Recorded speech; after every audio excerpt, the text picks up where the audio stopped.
In the heart of the city, where dreams come alive, B up's on the mic with that fire in his eyes. From the court to the field, every game, every fight, he's the voice of the struggle under stadium lights. He's seen the highs and the lows, the wins and the pain, every triumph and tear, every loss in the rain. But through it all, he stands tall, never backs down, with a heart full of love for this sports-loving town. Sports talk we watch, where the passion runs deep. Every story, every glory, every promise we keep. From the love of the game to the struggles we face, he's the voice of the people in the sacred space. Sports talk we watch, where the passion runs deep.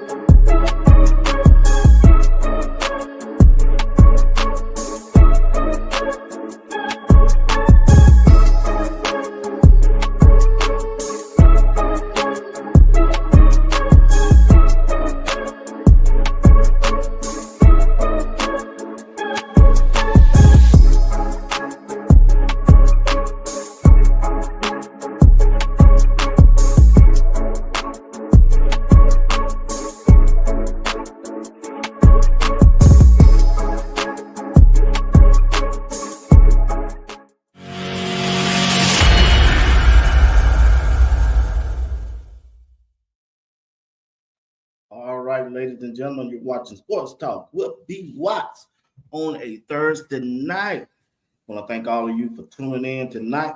I'm your host, Bernard Watts. As you come in, do me a favor, hit the like button, subscribe to the channel if you haven't subscribed, and hit that bell notification. It'll let you know whenever I go live and drop a video. Also on Thursday night, you already know who's joining me. That's Greg Said It and J.R. So, only thing we ask that you do is sit back, relax, enjoy yourself. We got a good show for you all tonight. I want to say hello to Son of Yahweh. Appreciate you for tuning in tonight. My girl, Miss E. Willer, how are you? Hope you had a great day. William, what's up, bro? You doing okay? My boss lady, Miss Phyllis, thank you for joining in. Appreciate you, as always. My main man, the doctor, Coach Dre. Miss Barbara Foss, how you doing? Appreciate you for joining in tonight. Appreciate that. Yep. Once again, I want to say, what's up, Rep? You doing all right? I want to thank everybody who always join the show during the week. Just want to let y'all know how much I appreciate each of you. Like I said, I got a small channel, but striving for perfection. Miss Selma Johnson, how you doing? Appreciate y'all each night. Some of y'all, every time I come on, you here with me and support me. And I just want to let you know how much I appreciate each one of y'all for doing that. All right? Appreciate that. All right. Well, let me bring the guys up, and we're going to get into the show. Tim, what's going on? You all right? Tim, what's up? All right. Let's see where they at tonight. J.R. Bucks.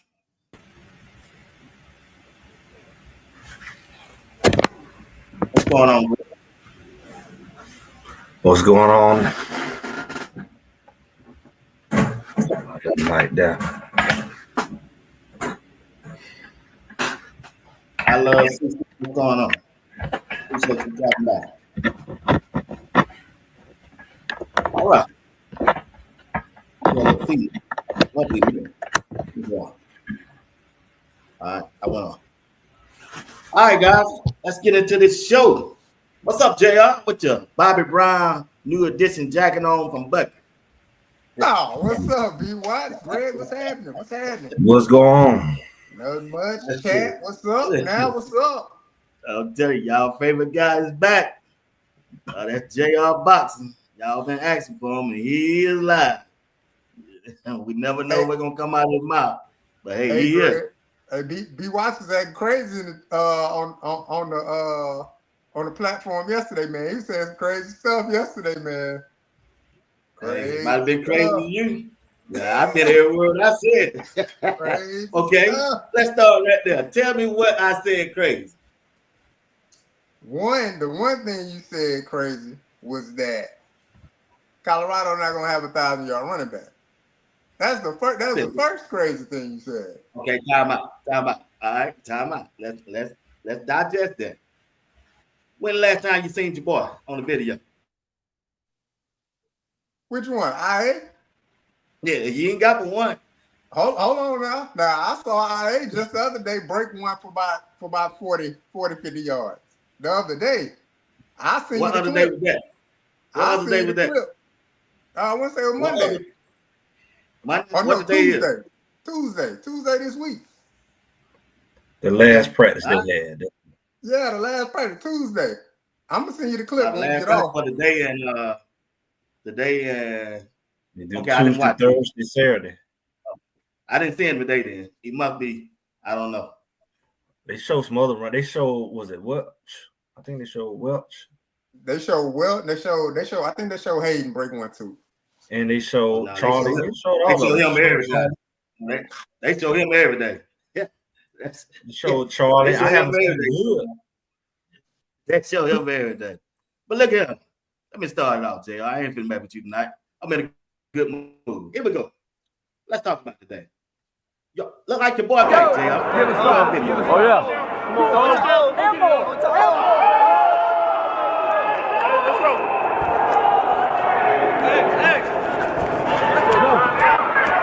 go.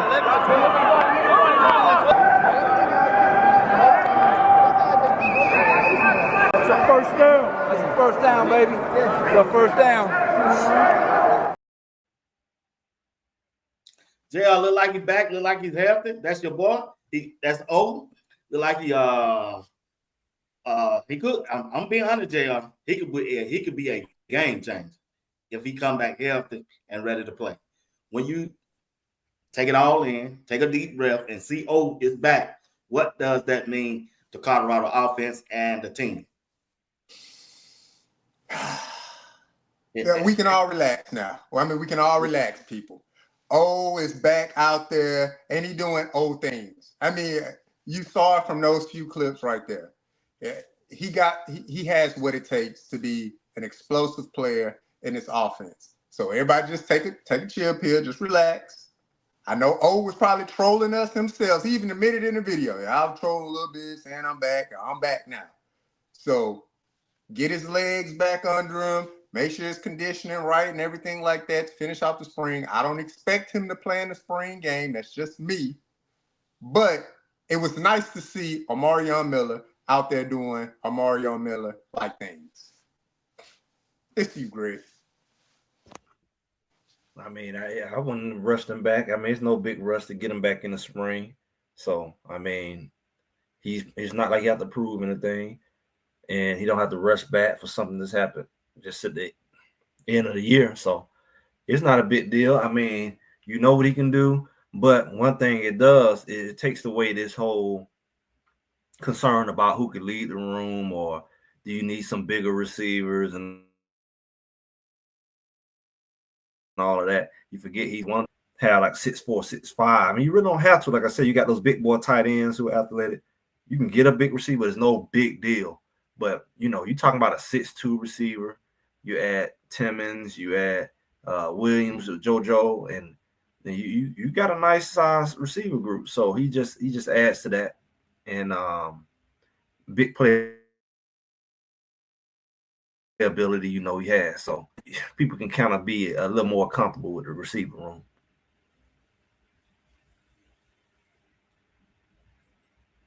Yeah. It's a big addition to me.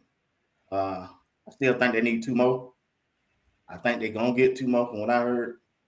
They really want this guy from Cameron University. They're going hard at him.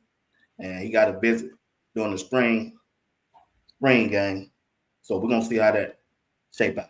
Well, let's get into the topic today. I'm going to let JR talk about over for 2 minutes. Let's get into the topic and get it on. Deion Sanders is one move away from dominating. To me, That one move is, JR. When I look at the quarterback position, I look at the running back position, I look at the wide receivers, I look at the linebackers, defensive back, the safeties, the corners, and then I come back to the offensive line. He one move away from dominating by winning the Big 12, as I mean. When I look to the left, I know I got Jordan Seaton, I can count him. But when I look to that right, it's glaring at me over and over again. Coach Prime, to me, is one move away from winning the Big 12 convincingly if he had the right title. Now, when I say to you, Coach Prime in Colorado is one move away, what would you say? Look, I'll say, and chat, y'all forgive me, but I'll say this. B. Watts, I agree with you. You know, I don't agree with you about a lot of stuff. But I agree with you, B. Watts. Look, we have seen since Coach Prime has gotten to Colorado that the offensive line has been a detriment to the team, you know? So I agree with you, B. Watts. The offensive line, more specifically, the right side of the offensive line, it's an unknown. You know, even last year, we were excited about a certain player, number 67, that we felt as fans that could potentially anchor that right side of the line. It did not occur. And so as a fan, again, that gives me that, what we going to do? You know, who we putting there? We watching the videos with binoculars to try to see who's in that spot, who's going to show up. So I agree with you, B. Watts. And chat, y'all forgive me because y'all know it's hard for me to agree with B. Watts. But I agree, B. Watts. You are correct, sir. That's one. He got one tonight, y'all. One so far. Let's see you, Greg. Well, I think it's a little deeper. I don't think it's so much the right tackle as much as it is the left tackle. And what I mean is, what's the depth behind Jordan Seaton? You put so much weight on Jordan Seaton, like he's the guy, but what happens if he needs to step out? And you say, I'm sure there, but I'm not sure over there. But you're not really sure until you got a strong 2 deep. So solidifying, you know, when Jordan Seaton is not able to play or practice, who's going to keep the consistency over there? Because I think, you know, they got a couple guys who can play right tackle. And, you know, we're not going to compare them to a Jordan Seaton, but we seen last year, we got a couple guys who can play over there. We got a couple new guys who can play over there. And I think you probably end up having more depth at the right tackle than the left, honestly, if you really look at it. So I don't want to get comfortable with what Jordan Seaton is doing because he needs not only competition, but he needs somebody who can step in there because that's a critical position. You know, you worry about the blind side. And you say, I got Jordan Seaton. Okay, let's say Jordan Seaton not in there. Who's there? You don't want it to fall apart. So that's my mindset on it. All right. Coach Ray said, I like Flapjack. I like Flapjack too. I think he's Jordan Seaton bagger. I like him. He done lost a lot of weight and everything. He looking good in practice. I like the way he moved. Yeah. Coming along. He looking good. I like the way he moved. He look like he done lost about 50 pounds though, JR. Yeah, what he came in at 370. He was on the fourth. Yeah. Wow. But he was on the right side though. Yeah. Yeah, they got him banging up. He banging up when Jordan Seaton. He playing the left side when Jordan Seaton ain't in on team number 2. So I like that. I like Flapjack as Jordan Seaton bagger. Like I said, it's that right tackle is the concern. And I don't know what's going on with Yo-Yo. I really don't even know what Yo-Yo number is. I want to say he like number 59, I believe. But Yo-Yo 58 or something like that. Yo-Yo been playing center a lot though. He been like second and third string center. Oh, that way he playing it? Yeah, I've been seeing him at center more than anything. Wow. Okay. I didn't know that. I know he started out that first practice center, but I ain't, because they said his name. I just haven't been seeing him. I don't know his number, really. I'm just being honest. I don't know his number. There's a lot of them guys number I don't know. I'll tell you another guy getting a lot of playing time. Who is number 49? 49? Is that the end from last year? Yeah. Yeah, that's what's his name? That's one from Canada, right? From Louisiana. From who? It was the guy from Canada last year. No, he got a swing in the name. He got a swing in the name. No, 49 is man, the guy from LSU. What was his name? Oh, you're talking about Wiggins. Wiggins, that's 49. Yeah, Wiggins with 49. Hey, he getting a lot of playing time, bro. That's 49. He getting a lot of playing time. He's supposed to be. He was coming along at the end of last year. Yeah. All right. Appreciate it, y'all. Appreciate it, finally. Appreciate it, TM. Appreciate it, finally. And that was one of the ones that I was wondering and gonna step up, because we got all these new guys. I'm like, oh, what's Wiggins and what's their David Swain gonna do? David Swain was big time. He been running with the one time. I said, who number 49? Wiggins. Whoever Wiggins, y'all say Wiggins. He running with the one. He was the big specimen that came from LSU, last year, but he just need to get more, I guess, reps. But he's a big guy. He was one of those bigger guys. He looked the part. Yeah, looked the part. But he just didn't have. He had the athleticism, but he didn't understand the mechanics of how to leverage his athleticism.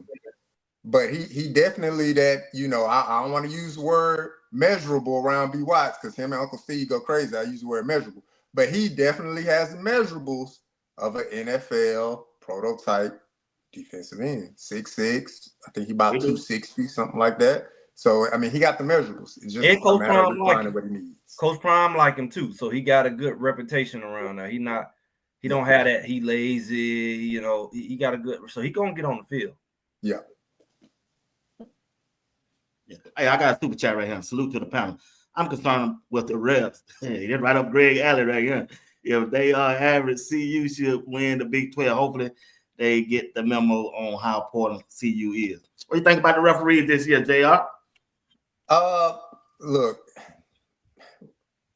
referees is such a fickle thing, man. It's as a spectator game, definitely following the team, I feel as though we never get the calls that we need to get, especially some of those late hits on Shador. I can especially think of one game in particular when we played against Kansas and the guy hit him low. After he had threw the ball, the guy took like 3 or 4 more steps, hit him low, ref didn't call nothing. So it's such a bang bang thing with refs, but I agree with you somewhat, Lawrence. Like if we can stay out of the refs' way, because we were the most penalized team when it just come to being undisciplined, offsides, false starts, things like that. So if we can get out of our own way and allow the referees to take better care of the players and manage their health and not allow late hits and cheap shots and things like that, then I think we'll be all right. So CU definitely needs to get out of their own way when it comes to penalties. But I agree with you as well. There was some penalties that I was like, dog, man, we just can't catch a break. I don't know. When it comes to the penalties, don't you think some of because of Travis, some because of the hype or Shador, you think they'll get these type of penalties this year, Greg? I mean, I think that was part of it. We worry about Coach Prime. I don't think they're going to be able to leverage the penalties because it's like they used to. Because, see, when you was a true passing team, the strategy was to screw Shador over and be second and 25 and just calling stuff, from an offensive perspective. And the way they can move the ball now, it's going to be hard to kind of take advantage of that because they can run, they can call hold, they can come right back again. They're not dependent on the pass as much. And clock management is going to work more in their favor. But on the defensive side, I think that they're just going to be a more well-rounded team. That strategy worked when the team was needed they didn't have no room for error. I mean, they could have won 2, 3, 4 more games that first year, easy. But the games are always close, and they were only close because Colorado, you know, they couldn't really pull away. They had a little few gaps. The offensive line wasn't there, and as you've seen this past year, Colorado was able to pull away. And when you look at the games they really lost, is because the other team was able to manipulate that clock. So, but outside of that, you couldn't really do nothing with them. There was a scoring machine. The defense was better. So I think that this year it's going to be hard to leverage penalties against them. I think they're going to be more disciplined. But it's nothing like a bad timing penalty when it's a dog fight. And you know, because I think the referees, Colorado shot themselves in the foot against Kansas State, but the referees screwed Colorado when it came to Kansas State. I think they both screwed each other. I mean, they both, you know, Colorado not having Hood on the field and having Hodge out there, and that touchdown at the end, they should have been in straight up prevent. Should have been. They did it like a game or two later. They should have been in straight up prevent. I mean, they had their back against the wall. They should have said, "I dare you to throw it, and if you run it, we're gonna keep everything in front of us. Y'all finna run this clock out. It's only 2 minutes left. We're gonna put the pressure on y'all. We ain't gonna go no 1-on-1 and let you throw it up in the back of it. That's the worst thing you can do. But then at the same time, we seen that when Shador got the ball, they we got to do something. And they let the boy just crawl all over our receivers, and they wouldn't call no penalty. So, you know, penalties hurt you in games like that when you need help and you probably ain't played your best game. I think that's when, and Colorado did that a lot the first year, and they did that sometimes last year. If they play more disciplined ball, the penalties will have less effect. Yeah, I think they're going to be more disciplined this year. I think from the jump, Coach Brown was talking about that at the first meeting, and Coach Swayze in the strength and conditioning program was talking about them being more disciplined and less penalized this year. You know, the referee gonna be the referees. They part of the game. When I coach, I never tried to blame a referee for me not winning or losing the game. So I ain't into that. You just got to adjust. mentioned something. You know, when you let the guys hit the quarterback late, but then you blow on the quarterback neck, and they call a penalty. It just look sensitive stuff, but they can hit your quarterback below the knees after he throwing the ball. That's blatant stuff. So they allowed Shador to become a target for 2 years, and you show how tough he is, because he should have been. They were trying to get him knocked out the season because they knew that was Colorado only hope. So that was their ultimate strategy, to get Shador out. Then we won't have to be as blatant cheating as much, because they don't stand a chance, because they ain't have no depth at quarterback like that. But because Shador hung around, it was hard. Because, I mean, you got to think about it. That first year, Colorado beat Colorado State. They really wanted Colorado to lose Colorado State. Mm-hmm. Look how they called that game. And Colorado ended up being 3-0, and the worst nightmare came through. The media circus came, and then they went up there and just got blasted by Oregon. But that's after they let Travis Hunter get mollywopped. Yeah. And then they came back. They really could have beat USC as bad as they played. Kamani got that interception. That game was all in Colorado's, and they say, "Oh, he didn't have the ball." And then they let them run that clock down some more. Then Shador ended up scoring. And then they had to try to go to onside kick at the end, but they ran out of time because that drive that Kamani got the interception took another few minutes off the clock.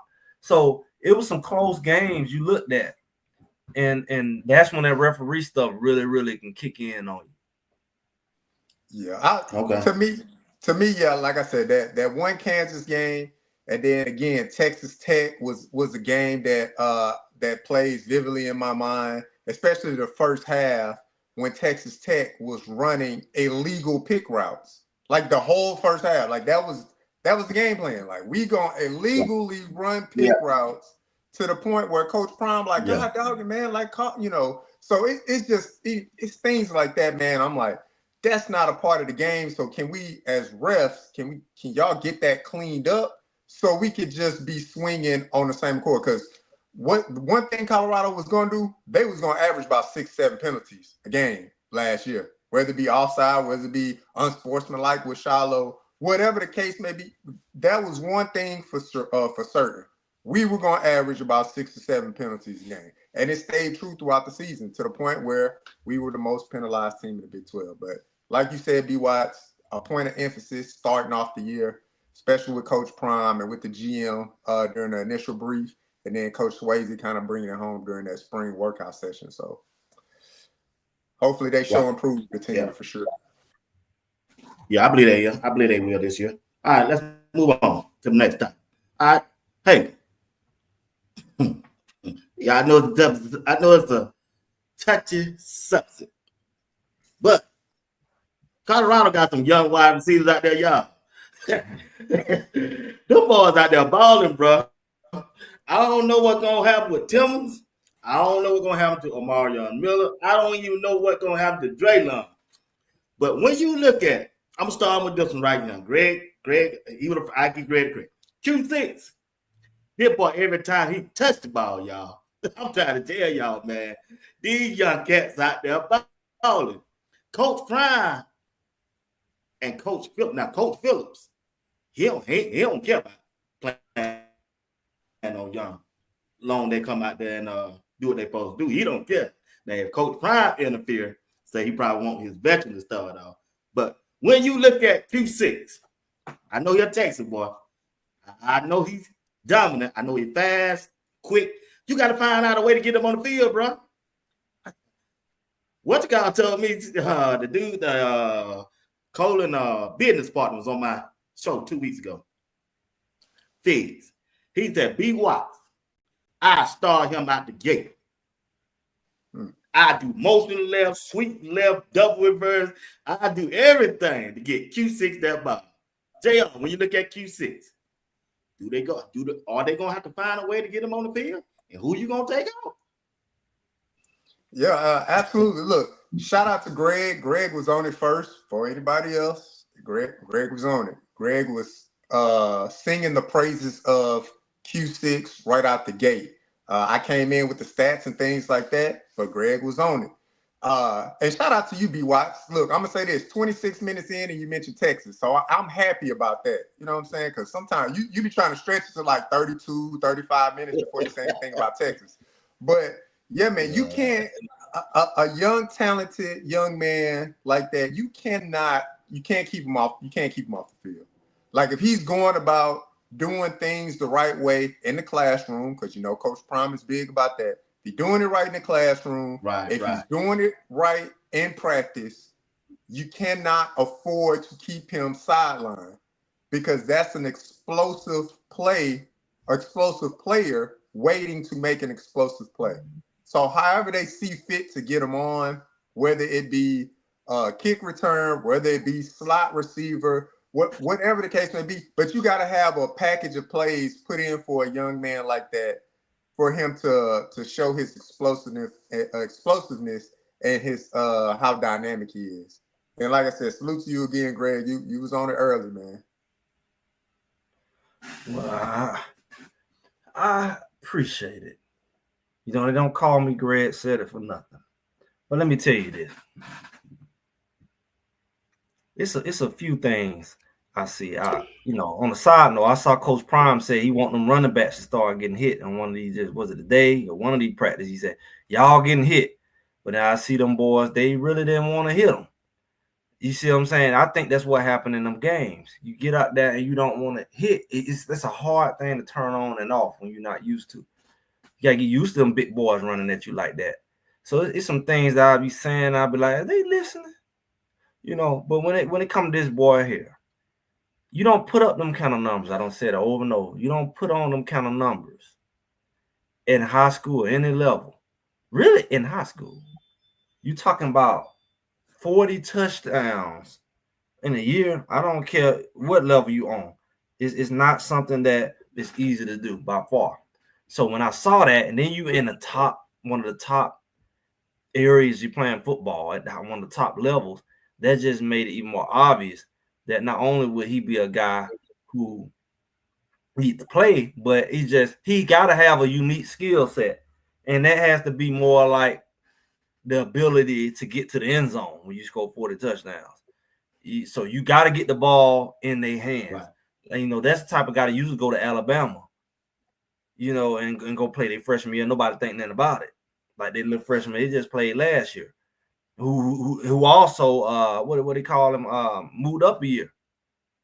So it's not about age, it's about skill, and it's not about size clearly, because this guy here, if you combine him like somebody said with Harge, they like the opposite of twin towers because they lift. I said last year they underused Harge. I'm the one who said that too.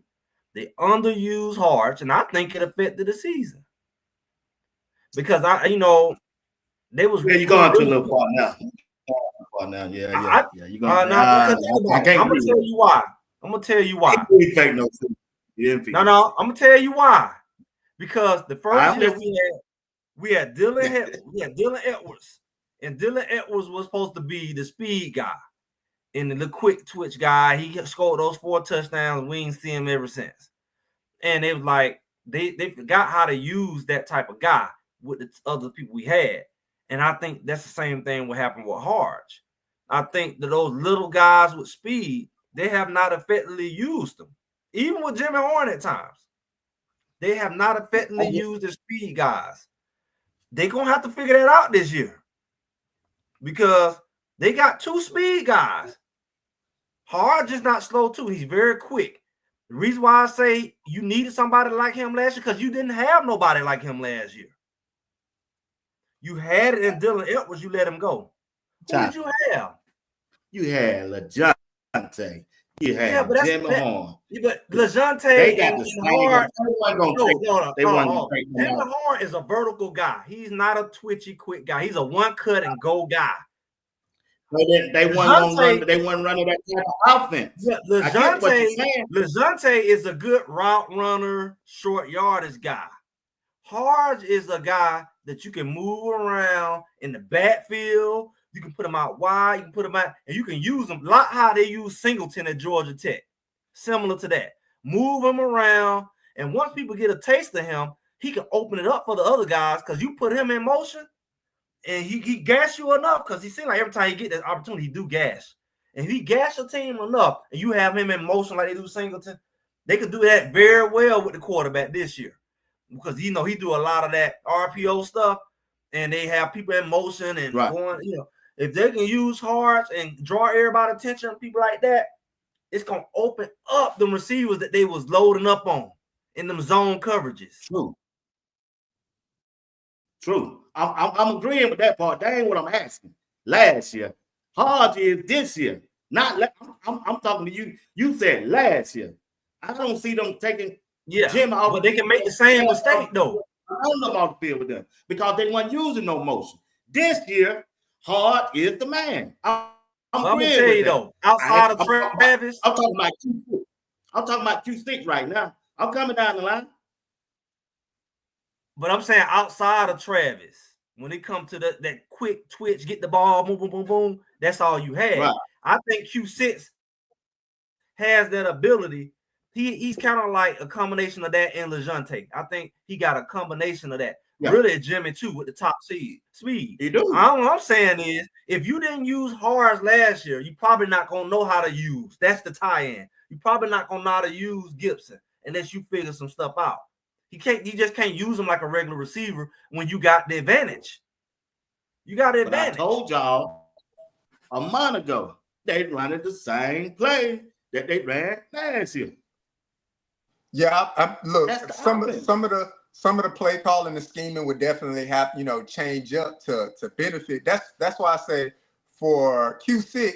Now, do I see him as an every down player? No, I don't see him as an every down player, but I see him as an impact guy. You put him in, you dial up. Maybe he gets in about 15 or 20 plays a game like that on offense, and you dial it up to get him some dynamic plays in there. So when he gets on the field, the defense got to account for him.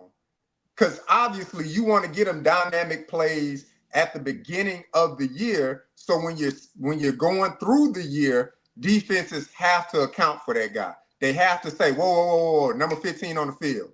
Watch out for this guy. He can take it. He can take it to the house. So 15 to 20 plays somewhere like that. Sprinkle him in. Let him get some touches. Even if he on the field for 15 to 20 plays, you ain't got to throw it to him 15, 20 times, but you throw it to him 3 to 4 times or something like that. And if he busts a big one, then we like, okay, now can we work him in more? Can we do more? But 15 to 20 plays, they need to put something in place for him to see the field 15 to 20 times, in my opinion. He a playmaker now. You can't take that from him.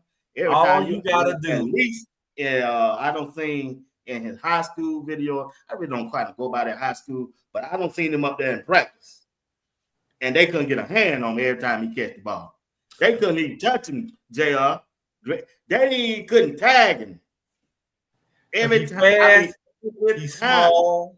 Hold on. Time out, B. Watts. Look, now, you can't say they can't tag him when Coach Prime say don't touch the receivers. Now, come on now. He's good. Listen. But if Coach Prime say don't touch the receivers, then what you do as a defender, you kind of let up. Like, put it like that. Okay, let me word it right. They couldn't get near him to tag him off, hit him every time he caught the ball. Okay. They couldn't get near him to do that. I go with that. I just like the way he he's just a dynamic player, and you only got so many wide receivers you can put on the field. And then when we go to the next guy, Farrakhan X, another Texas guy. Hey man, if they ain't counting, let's go and get them all out. I text y'all the itinerary. Let's go and get them out.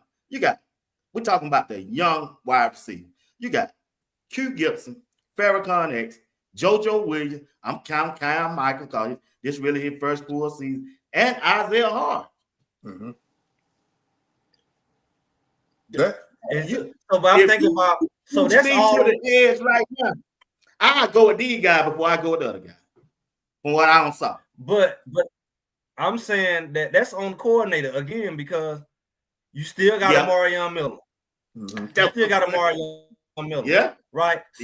So it's up to you to put these packages together, like you said last year. I'm gonna customize because all you really gotta do is do what you say you did last year and fit the offense to the quarterback. You got a quarterback. You see what he did at Liberty. If you put them boys in motion with that quarterback and you put that speed out there on the field, you keep your big guys, JoJo out there, Marion out there, but you keep a Harch and you keep a Gibson in that slot. And you keep the mugs moving around. Any given time, they can have the ball in their hand. You gonna open it up for your big receivers because they're gonna have to be down here to help support because these boys get this ball in space and y'all chasing after the receivers.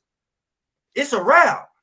And the same thing for your quarterback. You ain't watching your quarterback and you watching him. He gonna slip the other way. He gone. He be running 40 yards down the field, and you be looking over there, worried about Gibson. If he's smart, if he's smart as they say he is, all this NFL. Cause I know I'm about half as smart, and I can figure it out. If he can do that, Colorado gonna be a problem because you ain't gonna be able to pin your ears back like you did against Shador.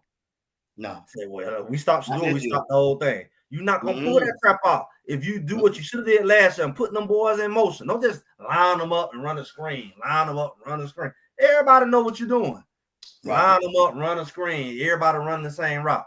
If you had this boy coming this way, and then you still got the big tight end, he can do what he want. Yeah, I'm hopeful that at least the route concepts could be different. B Watts, I know you kind of spoke to it as far as like some of the receivers still not getting off the line, and that may be two route concepts. But I'm hopeful that the route concepts. Time out. Go look at the videos and you watch. Just focus on whatever receiver you want to focus on, and you tell me who getting out of the line and who ain't. I mean, focus on. They showing it to you. Why you think Saul will be stepping up? Try. That's why I said, look, I'm hopeful that the route concepts are different, just due to the fact that Coach Phillips the other day getting on the receivers Because he couldn't get on the line of scrimmage. Yeah, because he said they didn't know the play. They didn't know if they should be off the line or on the line, or if they running this route or running that route. So I'm hopeful that some things that that are different. But I mean that remains to be seen until we get out there. I believe August 29th against Georgia Tech. It remains to be seen. But we shall see. Hopefully, hopefully it's different, because they have beefed up that offensive side of the ball with the addition of what's his name, the offensive coordinator Byron Leftwich, with the addition of I believe it's an offensive analyst guy that they hired. Real great mind. He came from the University of California. I forget his name, but he's an offensive analyst guy. So his job is to just analyze the offense. Hey, how can we get better? How can we do this? So they have beefed up the offensive staff to say we need to bring some fresh lines in and get the best out of it. It can't be the same. That's what I'm saying. It can't. You know why it can't be the same? Because there's no way in the world you don't brought Marshall Falk and Leftwich over here, and he gonna and Schumer gonna do the same crap. It ain't finna happen. I can't wait to Georgia Tech when y'all be taking it. B. Watts, you say. Look at B. Watts. It would be pointless to bring them. It would be pointless to bring them here and do the same thing. I can tell you this, B. Watts. I'm seeing somebody on the field, a certain number on the field, that I'm like, I don't want to see that number on the field. You better not say that. No, I ain't gonna say that. But what I'm saying, as far as formations, Coach Dre know. It's a certain player we seeing out there, and I'm like, why is he on the field? It just could be somebody else out there, but that remains to be seen. At least the formations are different. It's not that 10 personnel. So we're at least looking at some 11, 12 personnel sometime out there. But mainly it's 11 personnel what they're looking like. But at least we're looking at 11 personnel, not just 10 personnel all the time. But man, all hitches, lateral, wide receiver, touch screen. Hey, that's what they doing now. all access said it. I like all access. I'm not gonna say it, but man, all access know what I'm talking about. I'm gonna tell you something, B. Watt. I feel like they be watching this. They watching this show. They be watching. So I'm gonna tell you, I know they watching because Cole Prime don't say some stuff recently again that I know I said. And I don't know how it's getting back, but it's getting back. Either I'm in their brain. But I'm gonna tell you this. I'm either in their brain or some off. But I'm gonna tell you, they gotta get these boys in motion. They gotta get rid of this lateral sideways stuff. It only benefit. It only benefit. You gotta think about it. That speed and you throwing sideways, it only benefits the other team. Yeah. So they're not gonna be running. They're not gonna be running no man. They're not gonna be running man. It would not be conducive for another team to run man with that quarterback. They do not want to turn a lot of zones. So all this stuff about them not getting off the ball is not going to be as much of an issue as you're going to see the Colorado who run a lot of man. Yeah. But if they do run man against Colorado, that will be a death wish. True. It will be a death wish. Yeah. Now, Colorado running them hitches and crap against zone, I wouldn't say that would be the strong suit of the team, seeing that K-Salt, he got a strong arm. Like, he can drive it down the field. Now, that was one of the issues with Shedeur. Shedeur was accurate, but as far as arm strength of like just driving the ball down the field, that, at times that was an issue for Shedeur.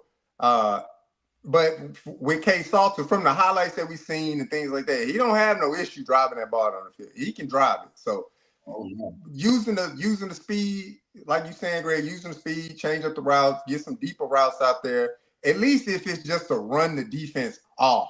So do things like that. And if you want to slide people underneath, then you at least got your faster players running coverage off to get something open underneath or in the intermediate type throws and stuff like that, just to make it a little bit easier on the offensive line. If you got Omarion, you just put Omarion, they got it. He gonna gash them. They know what he gonna do. If he run them off, they gotta chase him, and they're gonna put 2 guys on him. So underneath gonna always be open, and they should know that. Who you gonna trust to catch Gibson underneath? Oh, ain't none of that good. Yeah. A Not no linebacker. Hey, So I'm gonna send Amarion and let him be the deep guy. And I'm gonna get Gibson the ball, Harris the ball in space. And guess how they gonna get it? Motion from side to side. Run them off. You can dump it, or y'all can not respect Amarion and come down and try to get Harris. And then Amarion wide open. It's like a game of chess. It's not that complicated if they really look at it. And if they get too cute, Salter will take off running with it. A design quarterback run. Oh, everybody watching all this activity over here. Quarterback drop back. Yeah. But man, it's a good problem to have. But then again, you just gotta use them right. You just gotta use them. He got a lot of options. And I'm telling you, man, Phillips, the way he was going out today, boy, he said he tired of pounding. He tired of all that crazy stuff. And you can see Timbers in the background like he's mad as don't know what. Come back and look at it. I said, no. Well, in that case, he'll be in that portal. He might. Hey, I don't want to say it, but he could be one of the ones that hit that portal. He better. I try to tell him in that short. Young bulls, what they call them, young bulls. I try to tell y'all, them boys out there ain't scared of the spotlight. They want to play. They got the speed. These boys 4-stars now. Every last one of them. Q6, Farrakhan, JoJo Williams, Isaiah Hart. The danger about that porter, he might end up at San Jose State. You go hit that porter, you might not get picked up. He gonna end up at San Jose State or somewhere. You ain't gonna necessarily go to another Power 4. Zipping that porter. Coach Phillip was going off today. Like they just kept the camera on him all day. I said, yo, Phillip. And don't run the wrong route. Oh, your ass coming out. He tell you he gonna cut you out there, and your ass ain't going back in. Boy, I said, but it's a good problem to have though. Like I say, I like JoJo Williams. I like Farrakhan X. I like Cam Michael. I like Isaiah Hart. I like Q6. And you need Omar Miller. You need him. Yeah. But Draylon, what to do with Draylon? I can use him in the backfield. That's running back. I ain't gonna hit that. Yeah, I mean, I can see some split back concepts. Again, he's still a great possession receiver. He's strong. So however they decide to use Draylon, he's gonna see the field. Because you can already see he's kind of just taking over that leadership role in the wide receiver room as being a second-year player. So you can already see it. Well, yeah. I think Draylon ultimately, when you got to think about packages, and I don't know if they're thinking like that. When you do those 2 running back, I think he'd be a good second running back option. They tried that one game. They got away from it. He did it. Yeah. If you put him back down with an IA, or you put him back down with a hard end, I think that's when he becomes dangerous. Yep. Yeah. Because I'm going to cover him out the backfield because, wow. he may not be the guy you want to put out there, the X, or but when you look at him out the backfield, one-on-one with a outside linebacker, I think that's when he can get real slippery and his speed can be more elusive. Yep. That's what I think. Really how they use Deebo Samuel at times in the backfield, a wildcat or whatever. I think that'd be good because he got the size. He's not small like the other receivers.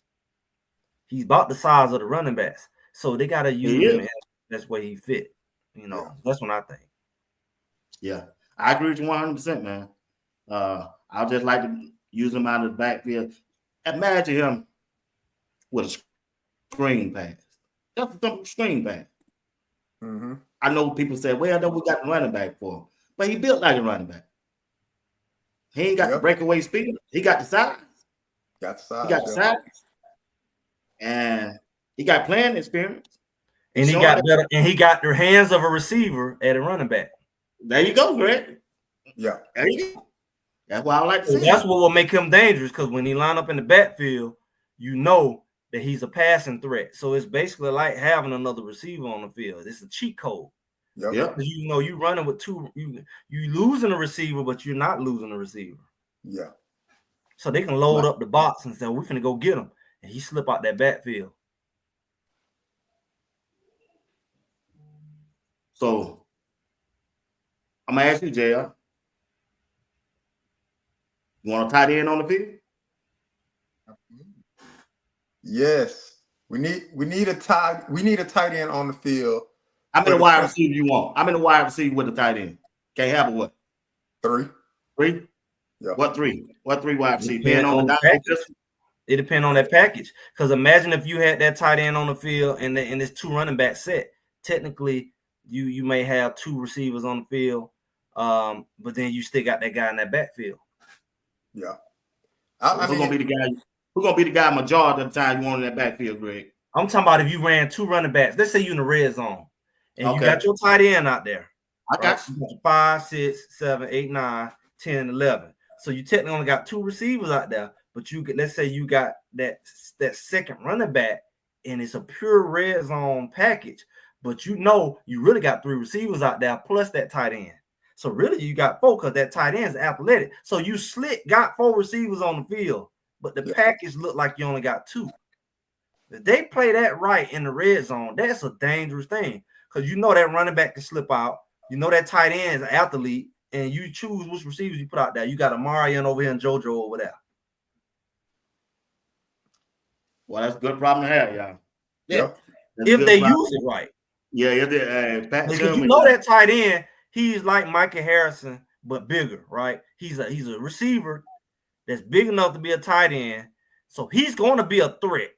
So you got a matchup problem. Let me show you why. Because you really need 2 guys over there cover Marion, right? Yeah. So you don't have to double him. You got JoJo over there. You probably need to double him too. Right? Then you got this big tight end. That means he's going to have a one-on-one with a little safety.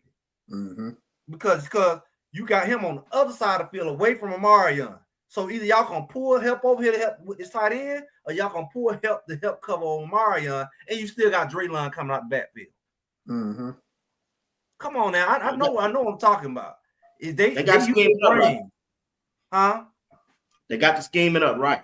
If they scheme it up right, it's gonna be almost impossible because you still got Salter at quarterback at the end of the day. If they don't think they finna lock it up and they forget who they got at quarterback. Quarterback draw.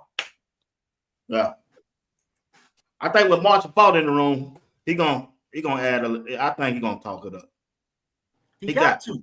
Yeah. What he got to. He ain't down to be sitting there like this and do the same crap as last year. And I know Leftwich ain't coming to do because he slick. He's gonna be the next coordinator. He's auditioning to be the next coordinator. There's no way he's not. Coach Prime already said he expect Livingston to be gone and Sherman to be gone if they have a good season. Livingston is basically the next coordinator. There's no way he's sitting here and Falk sitting down and they chewing bubblegum and watching Sherman do the same crap from last year. They didn't come here for that. Right. I agree with you on that. Yeah. True. Yeah. That's pretty interesting, man, when it comes to them young kids. I just want to see what rotation Phillips come up with, because he in control of who's going to go out there from the pass and the way he be talking and the respect that Coach Prime got for him as a wide receiver coach. Mm-hmm. I just want to see who they going to roll out there against Georgia Tech. All right, let's move on. Let me ask you this. Talk to me. And you remember when I'm just gonna say Kansas did a little bit, but the quarterback from North Dakota State, you remember the main thing everybody knew they was gonna do. They did it. They sent everybody over there. They motioned the running back out the backfield. And everybody knew. I don't know if they line was that great. QB sneak. And you're gonna have a matchup nightmare because who you gonna put? Trevor Wood, Hill Green, 101 with that athlete in open space. He just looking for the lane, whatever lane open. He taking it. He said, "I'm gonna outrun your linebacker." Yep. Clearly, it worked. Woods and Bentley at the time. Clearly, it worked. Clearly, it worked the whole They season. did their homework, man. Them coaches did their homework. But I'm saying he did They put a the scheme whole together. year. He went all the way to the national championship with that. Same play. So what I'm saying is, hey, I'll tell you another thing. Everybody Chris. knows it's coming. Check this out. Everybody know. Check this out. Georgia Tech run the same offense. Tell me I'm lying or wrong. What they quarterback? Yeah, you ain't with lying. more emotion. They do more emotion. They do the same thing with that quarterback. Number 10, Haynes. They do the same thing. They run the same thing. And it worked. It worked. Yep. Put Georgia into overtime 3. Yep. Yeah, let it and that quarterback not even the fastest, but he big. He got big. He had. Hey, I tell you another thing. If them linebackers don't come to wrap up, he gonna run all down the field. He gonna run. Yeah. Let it be 3rd and 2. They doing the same thing. Boy, that boy big. He ain't fast. He's big and strong. And that running back that kept getting hurt every game, but when he went in, he was Heisman quality. Yeah. That running back they had. Yeah. He left. He went. Where he go to? He a transfer boy. Where you go to? I don't know, but I know they lost Singleton, they main receiver. They lost him. They lost him. They lost the running back too. That running back left too. I forgot where he went though. Yeah. If he didn't stay hurt, Georgia Tech would have had a much better record if that running back didn't get hurt every other game. Yeah, he was good. He was good. Yeah, he was good. Yeah, they got to stop that running quarterback, man. That's gonna be their issue. And like I said last night, boy, I did some research while I was at work. Utah got a quarterback from New Mexico State. I told you about it. Hey, are you sure? I said, let me tell y'all something. That if Willingham can coach him up and keep him from throwing all them interceptions, because he threw 13 interceptions on a 12 touchdown, but he ran for 1,200 yards, almost 1,300. So that boy, he ain't gonna be no joke now. I don't know what Utah got on their roster. Shoot. Yeah, they didn't have no receivers out there, New Mexico for the Lobos. But he was making it happen because I remember the question you asked. You was just like, I'm telling you, JR, K-Salt. And I was like, I know K-Salt good, but you was like, who got stats like K-Salt? I said, man, look, it one dude. He played for New Mexico and went to Utah. He had better stats than K-Salt did in his 2023 year. He just didn't have no receivers. Like once they figured that out about the team had no receivers. So we'll see what he do at Utah. That remains to be seen. But the problem is Utah got a quarterback curse and they need to break. Yeah, that's all. They go through 4 quarterbacks a year. Yeah, but we'll see. But that boy Dampier, man, he can pick them feet up and put them down with the best of them. He can get down. He can get down, boy. I said, dog, he played different. He played different out there, boy. He ain't waiting around either. He ain't waiting. I can tell you that now. Yeah, Dampier can ball out, man. But let's talk about let's move on to I want to ask y'all a question. Now give me your honest opinion. Ain't no right or wrong answer. Was it a good thing? Was it a good thing that the spring game that Coach Prime and Fran Brown tried to get to come their way? Was it a good thing? Was it a good thing? From what they saying, this is what Fran Brown said right here. Fran Brown said, we should have just told Coach Belichick and Bill O'Brien to come up with it, and then they would have let them did it.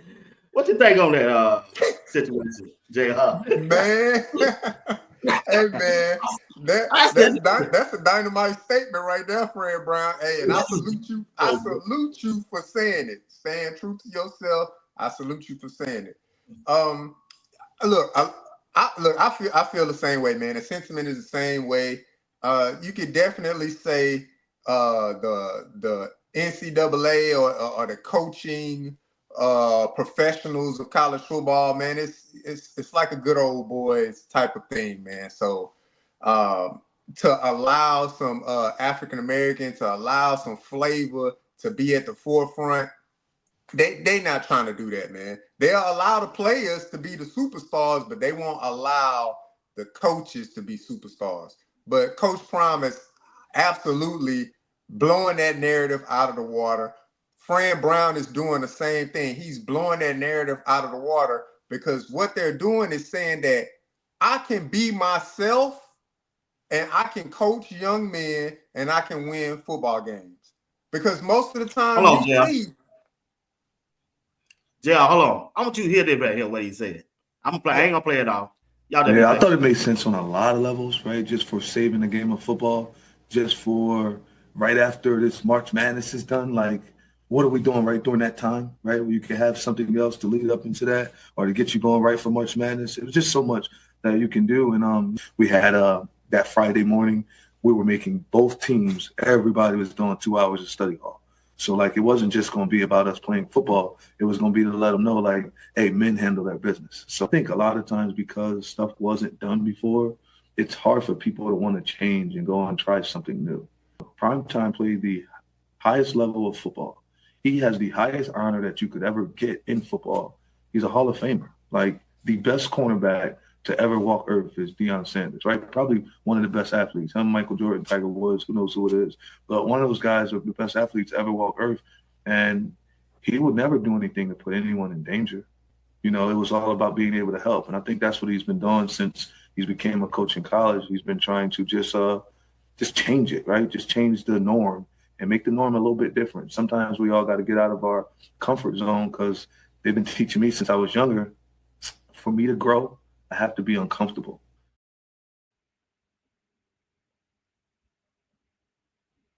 But I didn't upload it.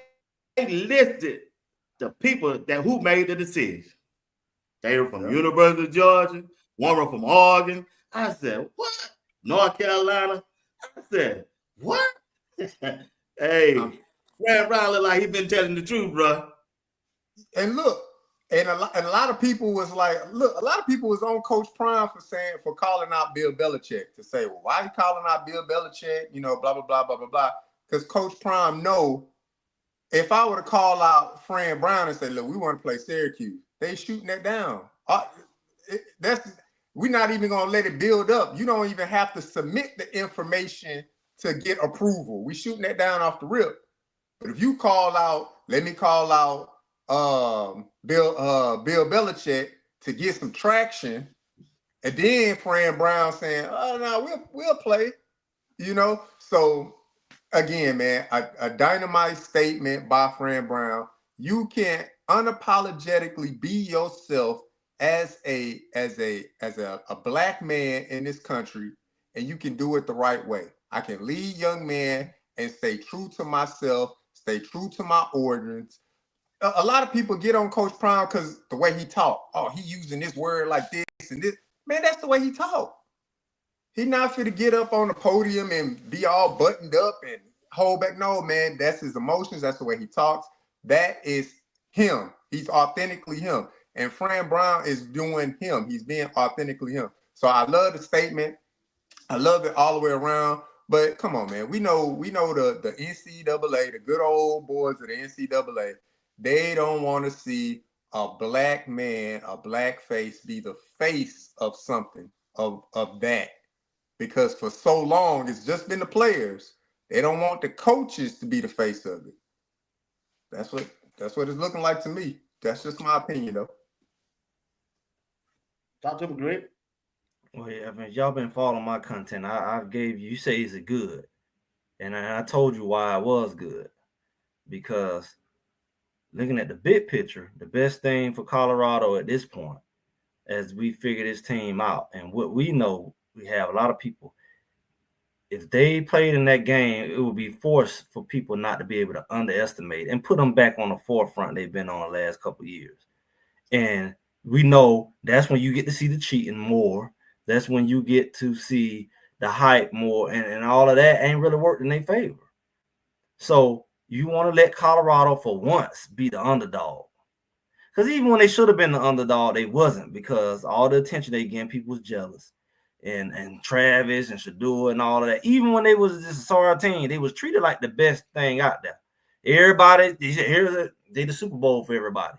Well, we seen them be the Super Bowl for everybody for 2 years, even when they was quote unquote not good. So this is the first time where people are gonna actually try to look over them, really, because they're gonna say, "Whew, Travis gone, Shador gone. We ain't got to worry about that no more. They got all these coaches. Well, we don't know nobody on the team," and that's what they're gonna say. They're gonna say that because they don't know nobody on the team. Nobody, even the fans, we don't know who proven, who got experience, and they get out there and smack Syracuse in the mouth. Everybody gonna be looking crazy, like, oh, and then they got to start ramping up for them. If they let Colorado to stay undercover, by the time they realize what Colorado doing, it'd be like how Arizona State did last year. Oh, where they come from? Because nobody ain't gonna be paying attention to the hype as much. There ain't no Heisman, ain't no this, ain't no Shador, no shit. None of that gonna be going on. It's just gonna be a lot of butt whooping. But they're gonna be whooping butt, but people ain't gonna pay attention because the flash ain't gonna be there. But the record gonna be there. And then after a while, they're gonna be like, darn, Colorado ranked number 15. Oh, they about to go to the championship. We ain't heard that from them this year. Because most people like to hear the hype. Only football people gonna really be paying attention. Yeah, you got Coach Prime there, but the hype. The football world gonna be paying attention, but the hype is not gonna be there as much. They ain't playing the music. They ain't doing a lot of stuff. So let them stay quiet and let them benefit from that for once. That's what I say. All right. Now, what are you expecting to see from the spring game, JR? Just expecting to see spring practice ball, whatever they call it. It ain't gonna be no game, probably spring ball game or whatever. Yeah, just expecting to see the rotation of the guys, really, to see who the coaching staff kind of favor, who's been grinding it out, who they got ranked at they number one right now in that spring session of training and things like that. So that's what I really want to see, because the rest of it is going to be so vanilla when it comes to play call and the defensive schemes. It's going to be all vanilla. But what I want to see is who is the guys that you're ushering out there as your number ones for right now. That lets me know, all right, so you hold this player in high regard because they've been busting their butt or whatever the case may be, to put them out there. Like I would be overly shocked to see like Barnes like starting defensive tackle. Like he's running out there, boom, starting defensive tackle. Because everybody expecting it to be Otis. And so if we saw Barnes out there and not Otis, then we're like, oh, what's going on? Is Otis hurt? Like, what are we doing or something like that? So those are the things I want to see. Like, who they going to trot out there as the number one guys? And it lets me know how the coaches see them in that pecking order for the spring session. I want it to be vanilla. Like I said, I mean, this is a vanilla year. This is undercover incognito. This is Colorado this year. We've been seeing all the highlights and the hype, the Wee Cummings and all of that. And this year, they need to just shut up and then walk up and beat the mess out of people. I'm not looking for a flashy spring game. I'm looking for what you're gonna do when you show up at Georgia Tech and everybody else. So That's what I'm looking at. The spring game is not really. He ain't got nothing to prove no more. He don't need to hype up the fan base. The fan base is going to be there. He don't need to sell everything. So spring game, just as long as they gel as a team, fine. If they need some more players, fine. Get them out the portal, whatever they're going to do. But they ain't got nothing to prove at this point. Yeah, I agree with you. I ain't expecting to see that much. I expect to see Stubbs and out there playing majority of the time. They out there, I don't expect to see like a preseason game. Yeah, you know what I'm saying? We're gonna get you 2 little reps. They're gonna be it. Y'all come on out, Juju, y'all come on out, let them other guys get in there. This just might be their only time playing in the game when it comes. So that's what I expect to see.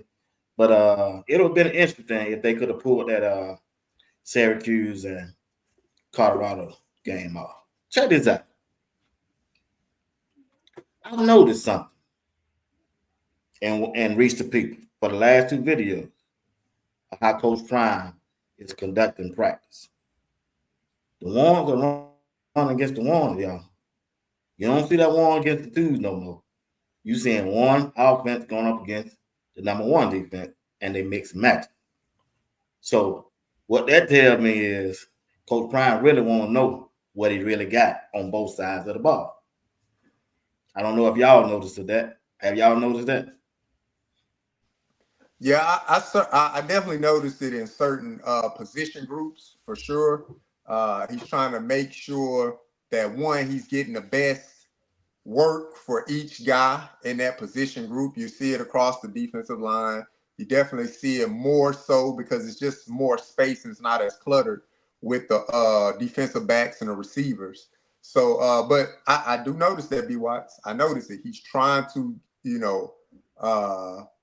replicate that game-like feel just a little bit more to give those guys a little bit different look. Because, quite frankly, look, if 3-6 Mafia is guarding Omar Miller all practice, it's a blur every time. So does that help Omar? I mean, sure, it might help his confidence. Like, well, I just feel like I can just blur anybody or just head top anybody when it comes to it. But it's different when you got, JoJo Williams, a guy that was a number one target from Tulsa going against DJ McKinney. So they both can get that competitive work against each other, because that's what you're going to see when you play Georgia Tech and so on and so forth for the rest of your season. It's to you, Greg. What we're really seeing is the fact that Coach Prime is showing the traits of a championship coach. He's showing the opposite of what people are saying. He's showing the ability and the willingness to make changes, not be prideful, not to be stuck on something that didn't work. Like I said, he mentioned that situation about in one day, I think it was the day, reached the people, whatever. Running backs getting hit today. And then down, they still was freezing up like they were scared to hit. They still were tagging off. And that's made me realize what I've been saying has been true the whole time. It's hard to make that shift. And when you get in the game and you've been tagging running backs, it makes you hesitate. You're not comfortable with hitting because you're not used to that. So even when he gave them permission to hit the running backs, they still was like tagging them. Like, should I hit him? So he's showing that he's willing to make the adjustments. We've seen the music, we've seen different stuff. What we've been talking about, he's making adjustments in how they practice to see if that makes a difference, because he don't try it the same way the last 2 years. And he's probably saying, hey, these areas impacted us. So, when he adjusts, the ones versus the twos from, the ones versus the ones, whatever, that's showing that he is making adjustments. And that's what I see. That's a critical thing. You got to be willing to do what it takes. Yeah. But I'm glad whenever you can see the ones against the ones, what I be really looking at is the defensive backs. Who they covering? Can you cover these wide receivers? I know Coach Hood can cover one. I know DJ McKinney, Preston Hodge. But one thing I'm noticing, that number 5, he's slowly becoming one of the top defensive back on the team, and that's RJ Johnson. JR. Yep. RJ Johnson, man, look, he's gonna get playing time early and often.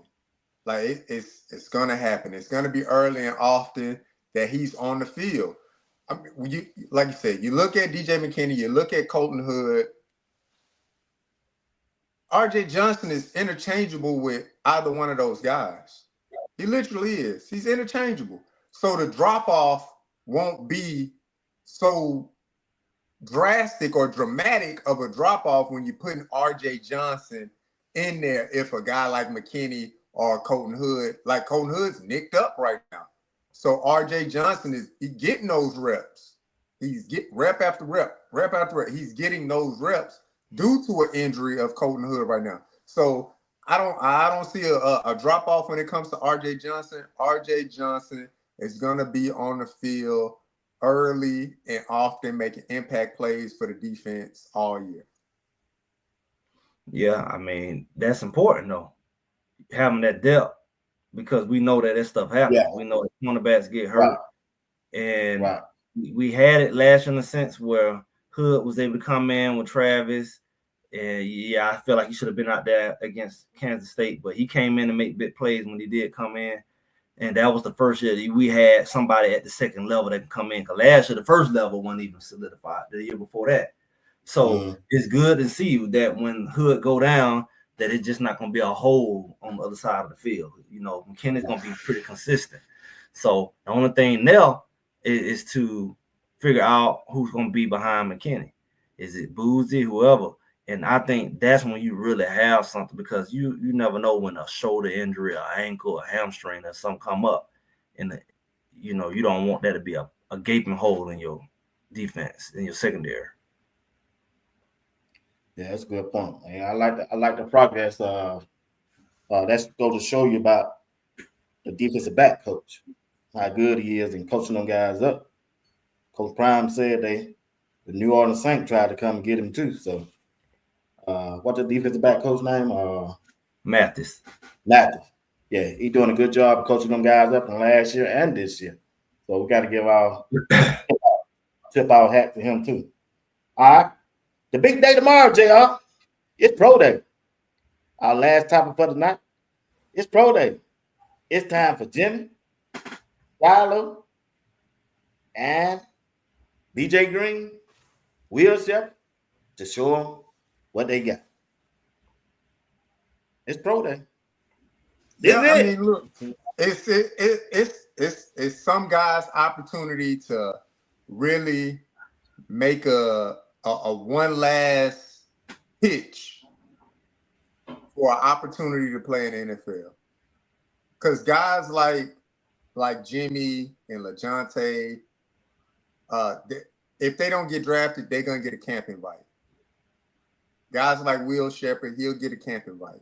BJ Green, he'll get a camp invite.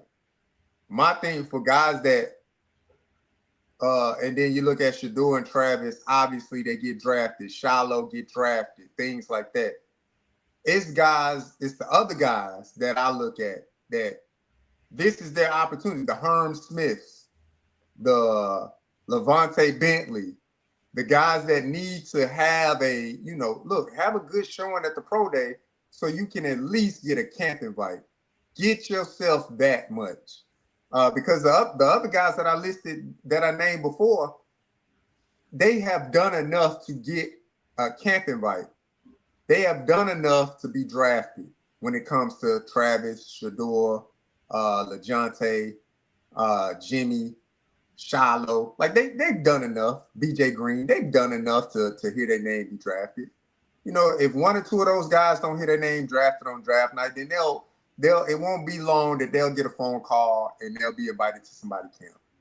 But guys like Travis J, like if he's gonna go out there, look, this is an opportunity. Travis J was a phenomenal athlete, Florida State. Phenomenal athlete in Florida. Shout out Coach Dre. Phenomenal athlete. Injuries just hit him early and often in his career. His knees never recovered. But if you go back and look at some of his tape that got him the scholarship to Florida State, and then when he got there as a freshman at Florida State, got on the field early at Florida State, did some tremendous things. Next year he got there, injury bug, blew out his ACL, and he just never been the same. So I look at guys like that they can maximize their opportunity to get a camp invite, and to me that's important because the other guys they taken care of. What's his name? LeJohntay, he don't have to do nothing. Sherman asked him, "You gonna work out?" And then they kind of clip from the video. To me, if I'm LeJohntay, what I'm working out for? He did enough. He ran him a good time at the NFL Combine. He caught well at the NFL Combine. He has enough collegiate tape, and we're talking about 182 receptions over 2 years. We're talking about over 2,000 yards, 2 years. He did enough. Got enough tape out there to be drafted, definitely to have a camp invite. So Travis J, Herm Smith, Justin Mayers, Bassett, guys like that, man, this their opportunity to kind of show out. Levante Bentley, it's their time to shine so they can get that camp invite. That's all you want. You just want But the JR, opportunity. that NFL draft, boy, it's tricky at times, bro. That thing tricky at times, JR. It Right is. now, I'm looking at it. I looked at this thing real close today at lunch.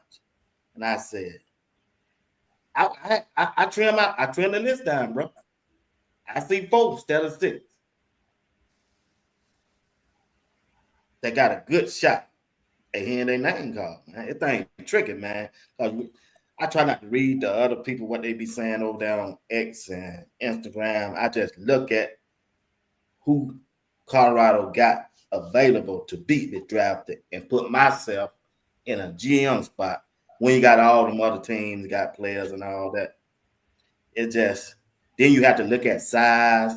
Because like you say, one of my coworkers was saying, bro, brace yourself. The thing ain't gonna go like you want it. Mm-hmm. NFL look for size, bro. You ain't got to be that good. They just look for size. They call the combine. They talk about that 40 for a reason, Mr. Watts. I said, what you mean?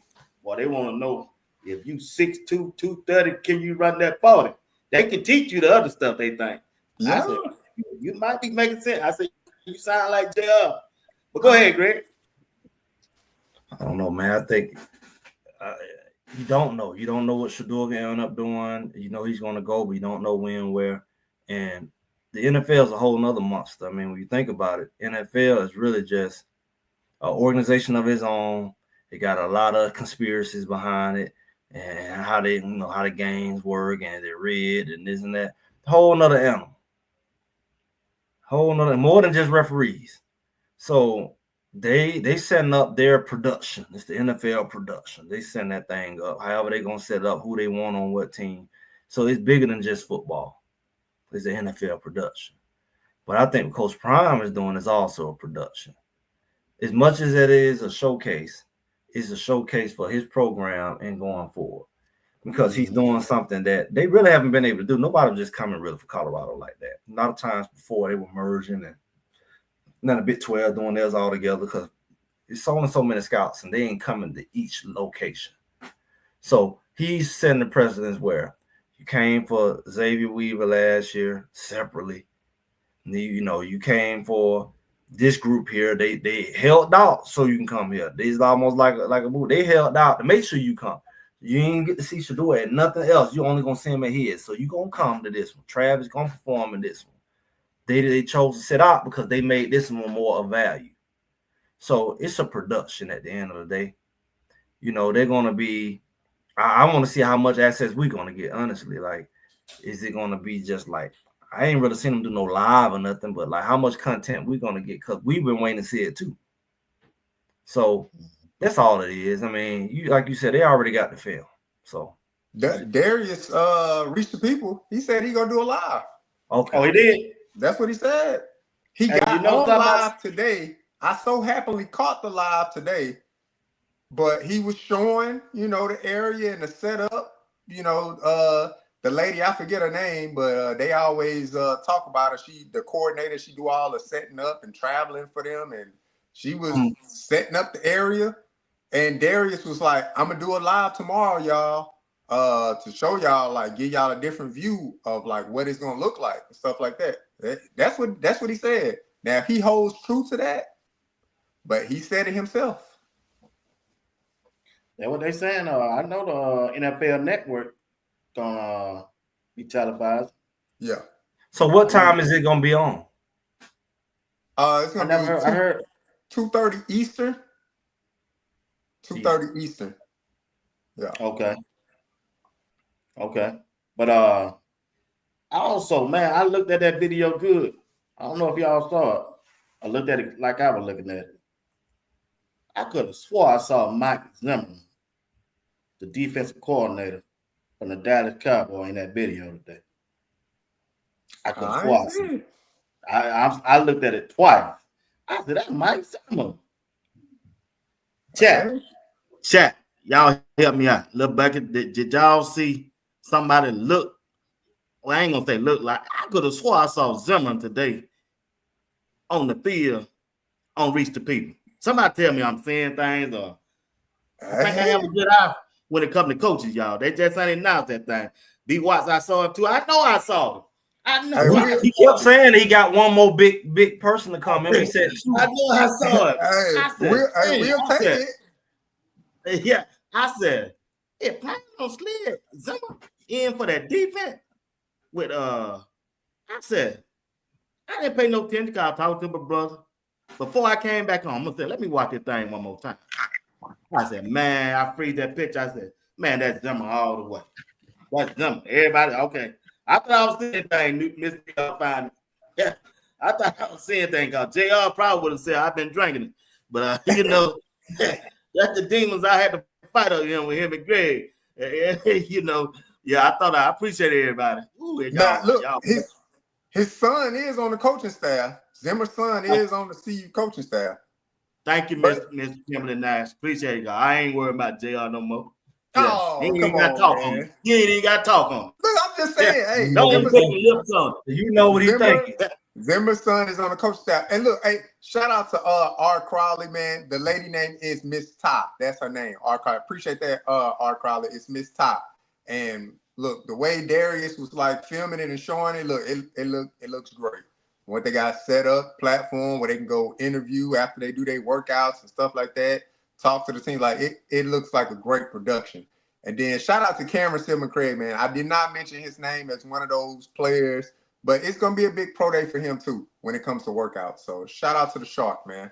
But I know he gonna show and prove, and he got enough tape out there to have a camp invite for sure. But having your name called is definitely a different feeling than, you know, not having your name called. So hey, J. Sedan, his son, he got a nephew. That's his nephew. Yeah, he said and daughters. Yeah, I know he got some type of family up there, but shout out to J-Dot. He be in the know. Also, I was listening at Reach the People the other day, and what that lineman said. He said Coach Mo is no longer there. Shane. Yeah. Shane Coates. I said, what? He's been on the film. Come on, man. Did we not see it coming though? Come on. Yeah, I'm just shocked that he said it. I'm just shocked that he went on Reach the People and said, he said, Coach He just was talking, you know, he's like, you just I said, he said, Coach Mo ain't there. Then Coach Klein with Bucky introduced the lady that interviewed for one of those spots. And man, they don't lost about 3 people. They lost about 3 people this year in that room. I think Coach Klein, they got more female on the staff as a strength condition than anybody in the country, I believe. That's a good thing. Coach Klein out there breaking the barrels on us. Huh? That's a good thing. He breaking them barrels on that. That girl said she started off in hockey and they put her on the football team. And she worked her way on that, man. I like Coach Klein, what he doing, man. Yeah. Look, I thought they was trolling at first because, you know, when they said it, because I want to say Shador even said it. Like, man, he kind of like said it under his breath, like, man, like, I don't like Coach Mo ain't here no more. Like, man, my guy gone. And then you hear, what's his name? Shane Coates said so. At first, you know, they troll a lot. But then when I know. Yeah, but then when Shane Coates said it, I don't think Shane Coates trolling like that with Bucky, like how Bucky and Shador and Shiloh, like how they troll. Bucky used to always show, you know, them guys, they used to be a part of his content. He used to go in that room. That's how we know 3 of them left this year. The main ones that he's talked to. Yeah. And, you know, the other one left at the beginning of the season, the big one that went to Minnesota. You notice that Coach Prime lost more. He went to Carolina. Yeah, he don't lost more. He don't lost just as many of them as coaching. He don't lost 5, at least 5, probably 6. Yeah. Strength staff. But one thing about that strength staff, they got the right man in charge. That Coach Swayze ain't playing, boy. Yeah, no, the impact he done had on the team. Y'all think they more conditioned this year than it was last year? The big I see him doing dot drills. I used to do them dot drills in college. Them dot drills get your agility, your ankles, your knees, and all that. Right? I saw them doing a dot drill. That thing gets you on a whole nother level. And I heard Ben mention that on one of the shows. He's doing a lot more field drills, not just in the weight room. He's doing the workouts that actually equate to the football field to get you stronger on the football field. And that dot drill is one of those. So we're gonna see a difference, not just in the physical, but the athleticism. Yeah, he said he want to get them ready for the fourth quarter. Yeah. Everybody can play in the first quarter, but can you play football in the fourth quarter when you tired? And I think Coach Mo did a good job with their conditioning as far as they didn't really have as many injuries. They wasn't cramping, they wasn't faking like they were hurt like Kansas State. They really didn't have a lot of condition issues. I just think he's getting them more football drill ready. Football, functional movement to it. Functional movements. The condition. Yeah, but I mean, look, shout out to Coach Mo, man. Appreciate everything you did, but I kind of saw the writing on the wall, man, when you introduce, a new man at the beginning of the year, and then you redesignate Coach Mo with a new duty title to say, head performance and something like that. I forget the exact title of the new duty title, but tried to rebrand it. But then he's still down there, like doing the workouts with the players and stuff like that. So it was just kind of like, all right, if Coach Mo is the sports nutritionist type of guy, then he should be focused on the sports nutrition part and focus on the nutrition part and get that part squared away. But you still saw him down there, grinding it out with the guys early on in that spring workouts and stuff like that, and the weight room sessions and stuff like that. But hey, it is what it is, man. But what I will say is, any job that Coach Mo want to get, he gonna get a hell of a recommendation from Coach Prime. And he's gonna be somebody's lead because he did at Jackson State, did at Colorado, absolutely, with a high visibility. Remember, he came from Georgia, University of Georgia. Yeah, but I'm saying as the head, he got his shot as the head. He got that visibility factor. Bucky gave him a lot of shine.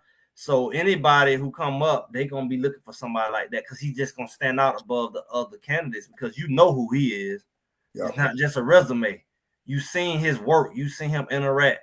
You've seen his personality. His interview already happened. Interviewed on all the well-off video. That's why I said Bucky is the reason they getting all our coaches. Bucky is interview content. They ain't even got interview. Yeah, he get them all high. For me, I just hate that it's a little, I won't say late in the game, but as far as like a staff coming together and putting together workout plans to get the guys through the spring and get them ready, to me it's a little bit late in that. But who's to say that he won't go and pick up another job? It may be an NFL job. That may be the next transition for Coach Mo. But from a college standpoint, I just hate it's a little bit late in it. But the portal's opening up. People move around all the time in professions like this. They move around all the time. So he going to land square on his feet wherever he want to go because the pedigree is there. The resume is there, like Greg said. It's there. And the recommendation is definitely there from Coach Prime. So he going to be good. Yeah, I think so, man. Like I said, man, I think Coach Prime is putting together a professional. The staff getting. I think Greg said it when we were doing our one-on-one back a year ago. When people leave Coach Prime, y'all really doing him a favor. Because he's finna go get somebody better that left. In the players, too. When the player hit a transfer portal, you just really doing Coach Prime a favor. Because he's finna go get somebody better than you. No, that's what I see. That's just the way I see it. It could be trolling, man, but when Shane Coates said, I was kind of like, huh? But then again, Darius left it in there, so it could be a big troll. It could be a real big troll, and Coach Mo on, just chilling out on vacation or whatever. But we'll see. Time will tell, especially as we get deeper into getting closer to the spring game, because I'm sure he'll be there for the spring game, if anything. But if he not gonna be, if he there, he won't be that long. Because as soon as somebody get open and it's It's not a whole lot of strength coaches that has a resume like that. Yeah. You know, he don't been to HBCU. Right. He don't been to Georgia. Been to Colorado. I mean. All right, fellas. That's all I got tonight. I want to thank everybody for watching Sports Talk. We'll be watched tonight. If y'all don't mind, hit the like button and subscribe. Greg said it. Hit the like button and subscribe if you don't mind. JR, take us out, brother, with the last word. You and Greg. Man, look, I appreciate it again. Be wise. Thank you for the platform. Thank you for the time. Thank you for the questions, man. There's some great questions, great conversation, great opinions from all parties on the panel and in the chat. Appreciate y'all in the chat showing love. Yeah, I appreciate it, man. It's on you, Greg. I say appreciate y'all coming through. If y'all haven't, check out Greg, hashtag Greg at Greg Said It. We typically here on Thursdays, live on Sundays, some videos throughout the week. And we're just enjoying this ride. Make sure y'all like, share, subscribe. And I'll be talking to y'all soon, as always. All right, fellas. Appreciate y'all once again. Yo, give us 5. Give us 5. Oh, yeah.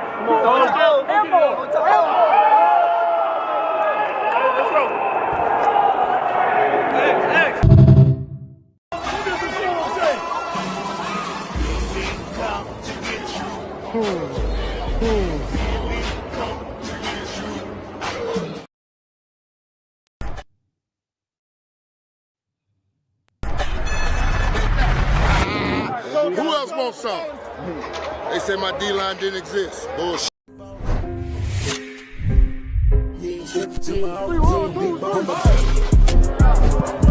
Are you practicing to practice or you practicing to be great? Which way am I going? What's coming? You on the way.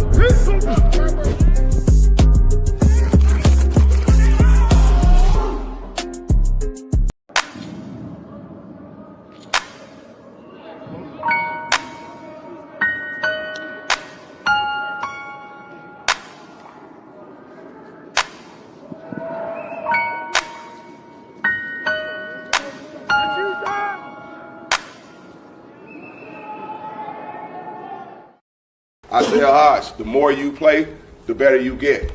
The more you play, the better you get. Your technique is improving every single day. I like that about you.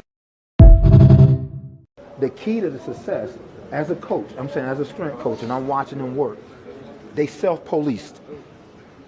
They made sure everybody did their reps. The best players was my hardest workers. My best players was my hardest workers. My best players was the hardest workers. So the guys that we count on, you can count on them from the weight room, from conditioning. They always out front, and they the toughest. I just want to tell everybody, you know, we get a lot of flack about me being in the portal and all right now. We've got 3 freshmen on offense that's contributing. We got Jordan Seaton, Michael Welch, and Draylon Miller. So don't let anybody out there tell you we're not recruiting high school players. We're recruiting elite high school players to come here because we're looking for guys that can play immediately. We're not looking for guys to come here in red shirt and sit on the bench and play. We're looking for